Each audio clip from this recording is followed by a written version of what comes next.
Ryan O'Dwyer, we've got a final in the Leinster Senior Club Hurling Championship of Ballyhale Shamrocks against Kilmacud Crokes. Just to ask you a general question first, are you surprised at the two finalists, or is that how you expected it to go? No, I'm not surprised at all. Before there was a game played in Leinster this year after the county finals, I said, well look, if they avoid each other, because I didn't know the draw, if they avoid each other along the way, it's a Crokes Ballyhale final.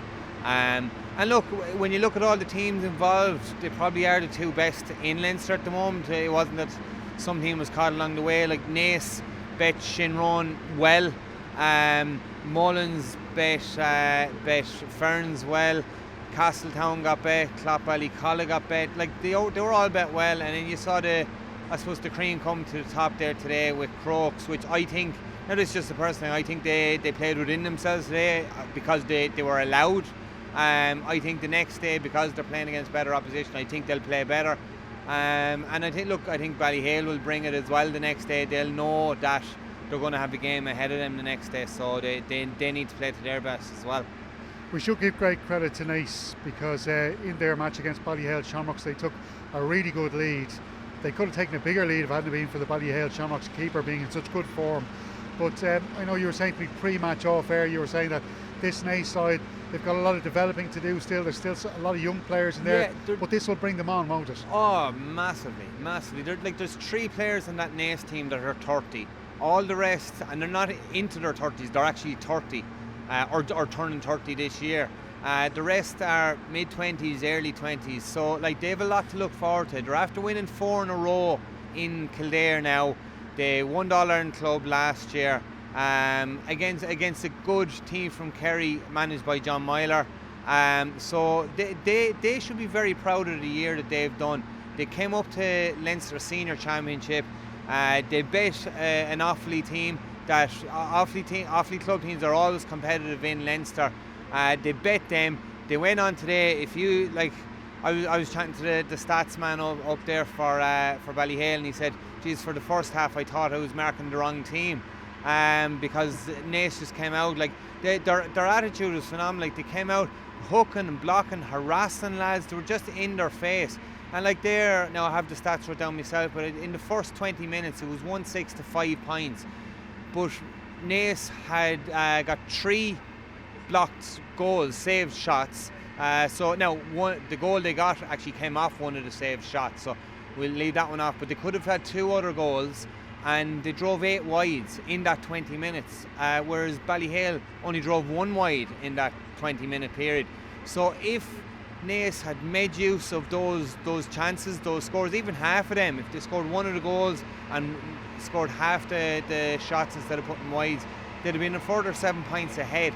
That would have been phenomenal. And yeah, I suppose you'd have seen I suppose the squeaky bum time then from Ballyhale. But look, Ballyhale showed what champions are made of. They didn't come out there the first time they won Leinster there recently. They didn't come out and blitz every team away first time they won the county recently, they didn't come out and blitz every team away in Leinster. So you look at Naas, they can be very proud of their year. They're only going to get better year after year after year, and it's about, I suppose this is from the club point of view, it's not about just focusing on that senior team now. They still need to focus on the underage and have that conveyor belt coming through, like Kilmacud have for the last couple of years, just the conveyor belt coming through of constant players that are stepping up to senior level. So look, it was a good day overall for Naas. Fair play to him, and I'm delighted for them in so much so as their performance.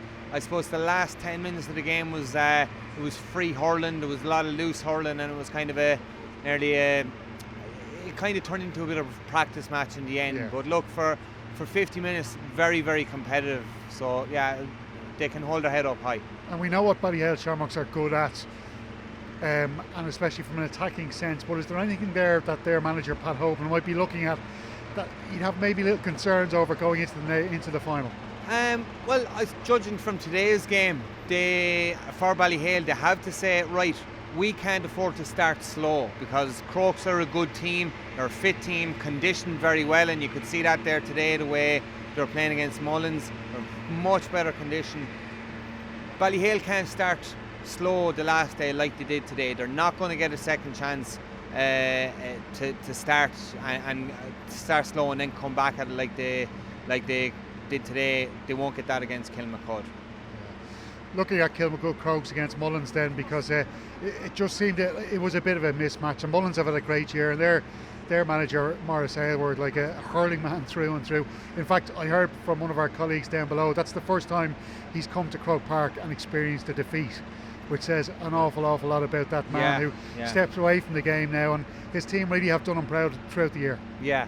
Oh, look, I suppose it's like any team that win a county championship and get bet along the way, whether it is Munster or Leinster or Ulster or whatever.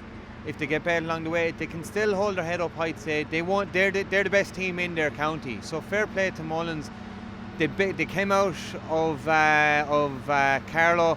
They came up against Ferns. I suppose at a bit of a disadvantage for both teams, because the way the championship is structured down there, they run off the hurling championship and then they go to the football championship. So there's a long break. 14 weeks, I believe. Yeah, there's a long break for both teams now, for Ferns and for Mullins now. There's a long break between finishing up the county. It's great that they can go enjoy themselves for a few days and then get back on track, but it's the competitive match practice that you need, because if you're playing a challenge match this time of year, you're probably going to be coming up against someone that is already that's still in the championship that you might come up against again. So it's very hard to maybe those county boards need to restructure it themselves or have a look or analyse it themselves, but I do think that long break it didn't do Ferns any favour the last day, and it didn't do Mullins any favour today.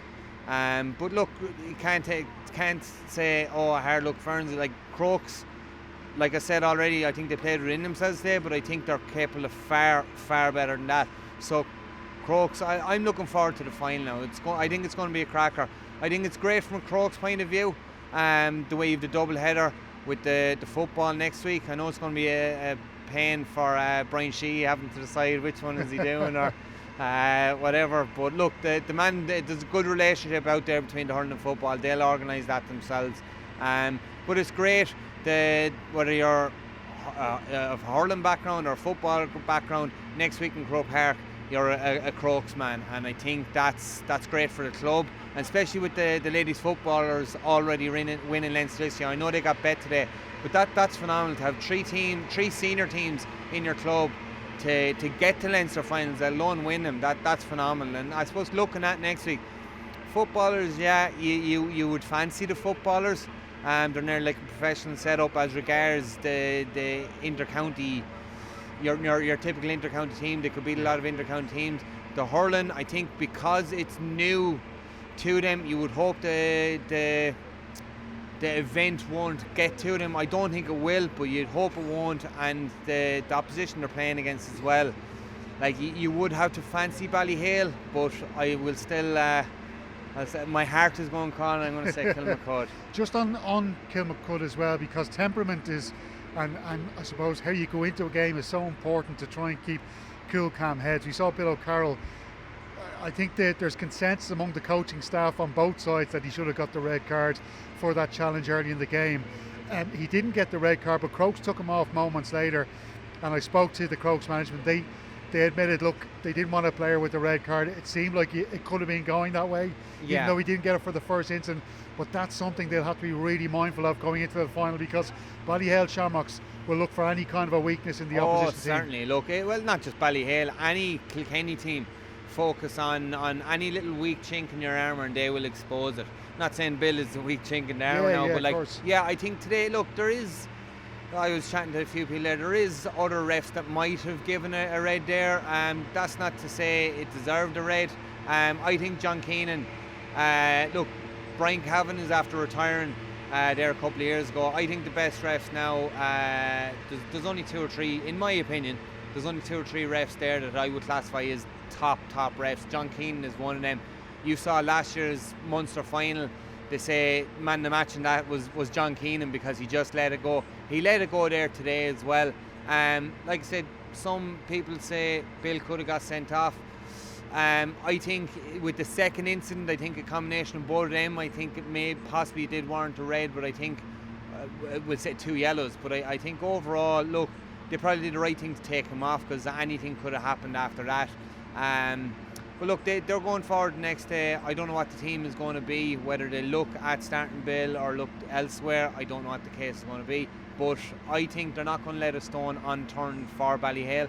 They're going to look at everyone, the Ballyhale players, where they'll be playing. Because you look today, Ballyhale, they didn't stay in the same position. They might have been in, like Colin Fennelly was full forward for a few minutes, then went out centre forward. He was over in the wing at one stage as well.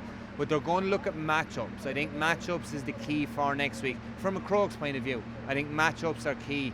And you might find yourself cornerback 1 minute, you might find yourself centre back marking a certain player for the next 10 minutes. Well, it's about doing that, and I suppose being open to that you can play in any position. You're a hurler. You're not a cornerback. You're a hurler, and you can play in any position. And you're assigned to a certain player for a reason, because you're good enough to do that.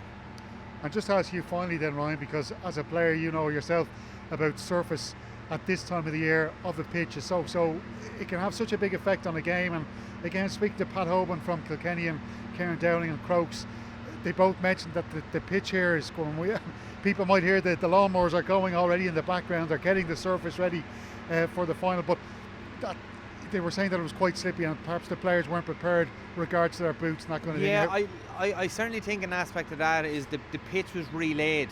I read that somewhere there a couple of months ago that after the Gareth Brooks gigs, it was covered for more or less a week and a half or 2 weeks, that they re-sowed the pitch from soil that was planted out in North County Dublin. So it's a new pitch there. That even though it looks phenomenal, that takes time to bed in. Yeah, I think in last week's football game as well, because I was looking at that, there was an awful lot of slipping, like, yeah, you've no problem if the conditions are bad or it's torrential rain, lads will slip, but that hasn't been the case today and last week. So yeah, they have to take that into consideration. Even, we'll say, take the pitch out of today. When I was playing in Croke Park, I always wore 6-stud boots. Now I'd be in bits for 3 days afterwards, but it was always 6-stud boots, because all it takes is one slip, and that could be the difference in winning or losing. And even if you're on the full forward line, you slip once, that could be the difference in winning or losing, because it mistiming the challenge or missing that goal opportunity, or giving the ball up to the opposition to score a goal down the other end. You know, it's so vital. So I think, look, they'll have break after it. They can enjoy the Christmas after it, but get your 6 studs out next week. Get your rugby studs ready for next week, because you want to have grip on that pitch, because it's obvious there today from both games today and the games last week that the pitch is an issue with I suppose keeping your footing on it. So the main takeaway is that the losing finalists can then blame Gareth Brooks. Yeah, exactly. Great stuff, Ryan. Thank you. Like the song, blame it all on my boots, or whatever that goes. Yeah, look, next week is shaping up to be a great game. Like I said, I'm going to call Crokes, but that's my heart calling that.